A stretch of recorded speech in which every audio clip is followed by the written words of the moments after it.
नमस्कार, राम राम।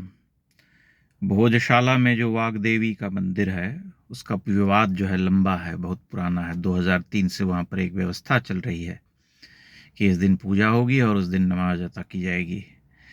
लेकिन archaeological survey of India ने जो नई रिपोर्ट दी है, उसके बाद इस तरह के विवाद को थम जाना चाहिए और एक जिसे हम कहते हैं कि सहिष्णुता का परिचय देते हुए दूसरे पक्ष को इस स्थल को हिंदुओं को सौंप देना चाहिए।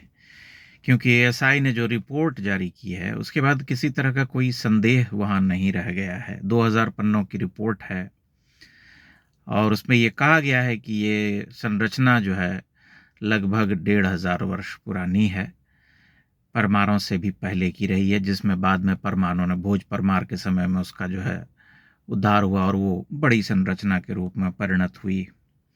उत्खनन और जो सर्वेक्षण किया है एएसआई ने और वहाँ से जो शिलालेख मिले हैं, उसके आधार पर ये कहा गया है कि जो मौजूदा संरचना, जो कमाल मौला मस्जिद जिसका ये एक पक्ष जो है दावा करता है, वो पुरानी बेसाल्ट संरचना के ऊपर बनाई गई है और उसका जो आधार है वो निचला हिस्सा है जो कि उससे पुराना है, यानी कि जो वाग्देवी का मंदिर हुआ करता था। बहुत सारे शिलालेख और बड़ी बेसाल्ट शिलाओं पर मिले हैं। शारदा सदन का उल्लेख जो है मिलता है और वो पारिजात मंजरी शिलालेख में भी मिलता है। पत्थर की संरचना के ऊपर बाद में परिवर्तन किए जाने के प्रमाण दे दिए हैं आर्कियोलॉजिकल सर्वे ऑफ इंडिया ने। वर्तमान संरचना के बारे में एएसआई का ये भी मत है कि आड़ा तिरछा है, जैसे लगता है कि कोई जल्दबाजी में या तोड़फोड़ के बाद जैसे तैसे करके बना दी गई हो। देवी देवताओं की प्रतिमाएं जो वहां मिली हैं, उन्हें विकृत किए जाने के प्रमाण मिले हैं। संस्कृत और प्राकृत के शिलालेख हैं जो अरबी और फारसी के जो शिलालेख रहे हैं वहां पर जो मिलते हैं, जो ये दावा करते हैं कि 11वीं-12वीं शताब्दी के हैं, उन शिलालेखों से पुराने हैं। और उन शिलालेखों में ओम सरस्वत्याय नमः और शिवाय नमः का जो है पहले ये वर्णन होता है। इस बारे में अगली सुनवाई जो है अब 16 मार्च को होगी। लेकिन महत्वपूर्ण बात यह है कि नागकर्णिका शिलालेख से यह पता चलता है कि ये जो स्थल था वो साहित्यिक और शैक्षणिक केंद्र के रूप में स्थापित था, लंबे समय से था और किसी तरह का कोई विवाद नहीं है, इसमें किसी तरह की कोई कंट्रोवर्सी नहीं है। बहुत स्पष्ट हो चुका है कि वाग्देवी का मंदिर था और उसे तोड़ करके उसके ऊपर जो है कमाल मौला ये मस्जिद बना दी गई, जो कि बहुत ही आजमाया हुआ और पुराना एक तरीका रहा है आक्रमणकारियों का, जो पिछले 500-700 वर्षों के दौरान भारत में होता रहा। क्योंकि एक नहीं, हजारों हजार ऐसे स्थल हैं जहां ये किया गया। कहीं कहीं तो पूरी तरह से ध्वस्त ही कर दिया गया, लेकिन जहां पर उन्होंने अपने धार्मिक स्थलों का निर्माण करवाया, वो जिन प्राचीन हिंदू तीर्थों के आसपास, वहां पर ये प्रमाण जो है अपना मुंह फाड़ करके स्पष्टीकरण देते रहते हैं। आप कहीं भी चले जाइए, घूम लीजिए, बहुत अधिक दूर जाने की आवश्यकता नहीं है।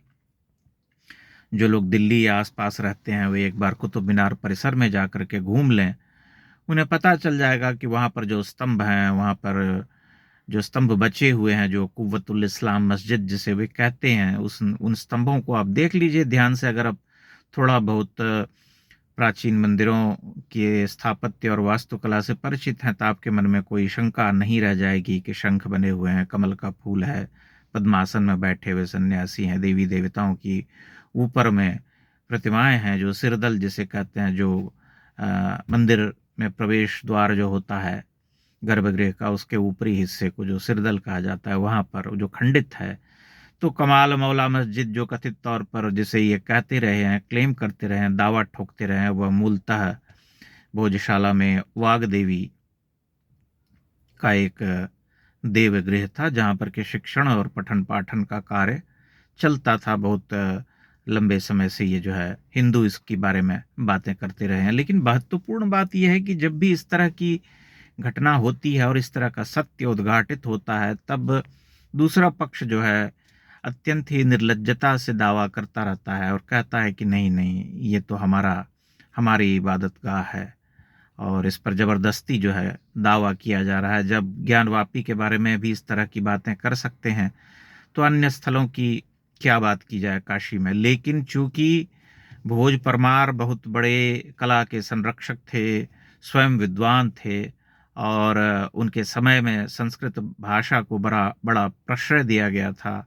वाग्देवी के आराधक थे, तो उनके द्वारा इस संरचना का निर्माण किया गया था, जो कि वहाँ पहले से विद्यमान थी संरचना, लेकिन उसे जो है बृहदाकार रूप दिया गया उस काल में। और उसके बाद जब ये आक्रमणकारी आए तो उन्होंने उसे तोड़ करके कमाल मौला मस्जिद के रूप में परिणत कर दिया गया। अब उसे ही सत्य माना जा रहा है। भारत का जो सेक्युलर तंत्र है वह निरंतर यह प्रचारित करेगा कि यह भगवाकरण हो रहा है और असहिष्णुता बढ़ रही है, दूसरे पक्ष के साथ अन्याय हो रहा है। लेकिन अगर आप ध्यान से देखें तो पता चलता है कि जो हमारा है उसे हम नहीं ले सकते, क्योंकि आपने विवादित स्थल उसे बना दिया और अब आप अड़े हुए हैं कि नहीं, ये हमारा ही स्थल है। एक तरह से देखा जाए तो भारत में जो संवैधानिक व्यवस्था है, जो संस्थाएं हैं, जो कानून है, उन सब की कोई अहमियत नहीं है। वह केवल एक पक्ष के लिए लागू होता है, क्योंकि दूसरा जो है वह कभी मानता नहीं है उस पक्ष को और उस बात को कभी स्वीकार नहीं करता। उन सब की अहमियत का कोई अर्थ नहीं है, क्योंकि जब आप उन व्यवस्थाओं को मानते ही नहीं हैं, आप किसी संस्था के द्वारा दी गई रिपोर्ट को खारिज करते हैं। आर्कियोलॉजिकल सर्वे ऑफ इंडिया से अधिक महत्वपूर्ण इस विषय में तो कोई जानकारी दे नहीं सकता, जब स्वयं पुरातत्व विभाग जो है खुल करके ये कह रहा है कि ये संरचना जो है कम से कम 1500 वर्ष पुरानी है। जो मौजूदा संरचना दिखाई देती है मस्जिद की, उससे पहले की है, और उसके नीचे जो आधार है वो स्पष्ट रूप से दिखाई देता है। प्रतिमाएं मिली हैं, शिलालेख मिले हैं, और बेसाल्ट जो पत्थर था वो पहले से विद्यमान है, जो अभी जो दिखाई देने वाला स्वरूप है। तब फिर क्या संदेह रह जाता है? लेकिन वह संदेह रहेगा, क्योंकि एक पक्ष निरंतर उसके बारे में आक्रामक हो करके अपनी बात को रखेगा, और ये सुनवाई चलती रहेगी। न जाने कितने समय तक चलेगी, कोई कह नहीं सकता, क्योंकि न्यायालय में जब कोई मामला चल रहा होता है तो उसके समय का निर्धारण कोई कर नहीं सकता है। लेकिन भारतीय समाज की यह विडंबना है, हिंदुओं की विडंबना है, कि उनके जितने तीर्थ थे उन सबको जब तोड़ा गया तो अब हम जिन गिने चुने तीर्थों को वापस देने की मांग करते हैं और इसे प्रमाण के साथ प्रस्तुत करते हैं कि देख लो भाई, आपके जिन स्थलों पर आप दावा करते हैं वे स्थल स्वयं जो है प्रमाणित कर रहे हैं कि आपने जो है उसे तोड़ा। तो फिर उस पर विवाद कहाँ रह जाता है। लेकिन भोजशाला का जो ये विवादित स्थल है कथित तौर पर, उस पर अभी लंबी सुनवाई होगी, चलती रहेगी सुनवाई, और फिर जो है एक समय ऐसा आएगा जब कुछ ना कुछ निर्णय तो लिया जाएगा अदालत के द्वारा, न्यायालय के द्वारा। लेकिन जब आर्कियोलॉजिकल सर्वे ऑफ इंडिया ने अयोध्या में भी कुछ इसी तरह के तथ्य दिए थे, तब भी इसी तरह की जो है बातें सामने आई और ऐसा ही दुराग्रह लोगों के द्वारा किया गया था। ये अत्यंत ही दुखद है। इस पहलू पर विचार करना चाहिए भारत के बौद्धिकों को, जो कि हमेशा एक पक्ष के साथ खड़े होते हैं और हिंदुओं के साथ अन्याय करते रहते हैं। लेकिन हम जान रहे हैं, हम देख रहे हैं कि ये संस्था जो है स्वयं प्रमाणित कर रही है, फिर भी विवाद बना हुआ है। इसे विडंबना न कहा जाए तो और क्या कहा जा सकता है। आप अपनी टिप्पणियां इस विषय पर अवश्य कीजिएगा। बहुत बहुत धन्यवाद।